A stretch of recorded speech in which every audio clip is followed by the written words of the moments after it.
Otro trastorno de la fluidez del habla es la taquilalia. Taquis rápido, lalia es de habla, en donde los pacientes hablan rápidamente. Bradilalia, bradis lento, donde hablan muy lentamente. Y la dispenia es la más común, es donde es sinónimo de tartamudez, pero para no decir tartamudez, el término neuropsicológico es disfenia. Otro ejemplo de delirio que he estado teniendo, por ejemplo, son el de Dorian Gray. Dorian Gray es gracias a un libro que escribió Oscar Wilde en su novela, pues se llamaba igual que el delirio, Dorian Gray, en donde él explica que el personaje principal, que se llamaba Dorian Gray, le hacían un retrato, una pintura de su rostro, y él vende su alma al diablo para tener juventud eternamente. Pero la consecuencia era de que si alguna vez miraba su retrato, iba a desvanecerse él, iba a envejecer, etc. Entonces, en base de esa novela, se clasificó un delirio de Dorian Gray. Había un paciente psiquiátrico donde nos topamos que hablaba mucho acerca de que yo no voy a envejecer, voy a estar siempre joven, todos envejecen menos yo. Pero entonces, ¿qué puede pasar? Si como todos sabemos que todos vamos a envejecer algún día, la piel se va a hacer más arrugada, etcétera. El paciente va a toparse con cada mañana y no se va a querer aceptar de tal manera, entonces va a generar otros mecanismos de defensa del psicoanálisis conocidos como la racionalización, que ya expliqué previamente, y otro aspecto se llamaría la negación, en donde no quiere aceptar que tiene un problema. ¿Qué otra pregunta hay? ¿Me pudiera decir qué es la psicopatología? La psicopatología es el estudio de las enfermedades y diferentes trastornos mentales. Una cosa es semiología y otra es psicopatología. Hay un libro que se llama Psicopatología y Semiología Psiquiátrica de Ricardo Caponi, es un psiquiatra chileno. La semiología quiere decir, es una disciplina en donde se encarga de observar estos síntomas verbales y no verbales de los pacientes para agruparlos en un cuadro diagnóstico. Y en cuanto a la psicopatología, pues empieza a haber diferentes trastornos de pensamiento como estructura, control, contenido y velocidad. Siguiente.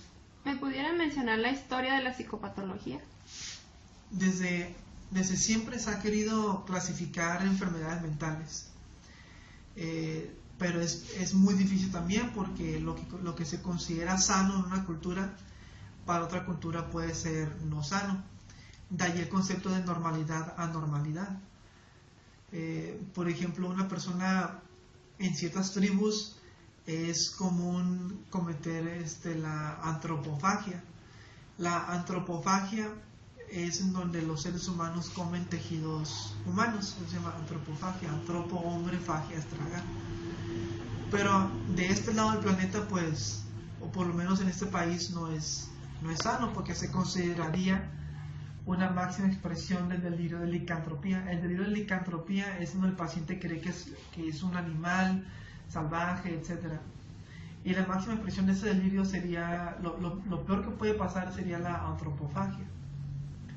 Pero siempre se ha querido clasificar la psicopatología y siempre van a haber graves consecuencias y dificultades para clasificarse, porque no se puede clasificar como una enfermedad mental aquí y en todo el mundo, porque lo que se considera sano aquí no puede ser considerado en otra parte. ¿Me pudiera decir cuál es el concepto de normalidad, anormalidad? El concepto de normalidad viene de la palabra, pues, va a la redundancia, norma, en donde todos tenemos que tener una conducta, pues, normal, en donde si nos salimos de esa norma nos convertimos en normales.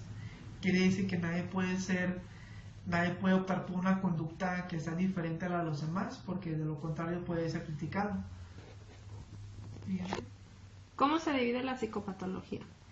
La psicopatología es como decir cómo se dividen los seres humanos. Hay dos tipos de seres humanos, o la clasifica la psicopatología de la siguiente manera, de dos tipos: la psicosis y la neurosis. La psicosis es la pérdida de la realidad, en donde hay enfermedades psicóticas, enfermedades mentales graves, como la esquizofrenia, la bipolaridad, inducido por drogas. Y la neurosis quiere decir pues todos aquellos que no tienen una enfermedad mental, como por ejemplo psicosis. La neurosis puede ser, por ejemplo, trastorno de la personalidad, pero esas personas sí viven una realidad que sí existe. Los psicóticos viven una realidad que no existe. ¿Sí? ¿Qué es un examen mental? El examen mental es bien importante al momento de atender pacientes. En el examen mental se observan todas aquellas conductas verbales y no verbales y las clasificando. Por ejemplo, tenemos que ver si la vestimenta, si viene aseado, alineado, cómo está su atención, su concentración. Si la atención es muy elevada, muy rápida, se llama hiperprosexia.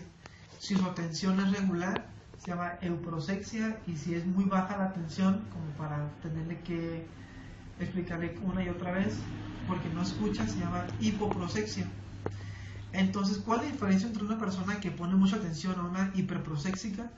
Porque la persona durante la entrevista, si se muestra hiperproséxico, va a escuchar por ejemplo el sonido de un carro y va a voltear a sonidos irrelevantes, cosas que no amerita que para que se distraiga.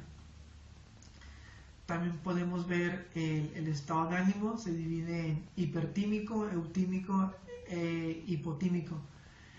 La hipertimia o el hipertímico es clásico en la fase mañana. Los hipertímicos son personas que tienen un estado de ánimo elevado y que tienen una autoestima exagerada, se mantienen verborreicos, etc. Los eutímicos es un estado de ánimo normal, ni muy elevado ni muy bajo, y los hipotímicos puede ser característico de una posible depresión, en donde su estado de ánimo, su autoestima esté muy por debajo del normal,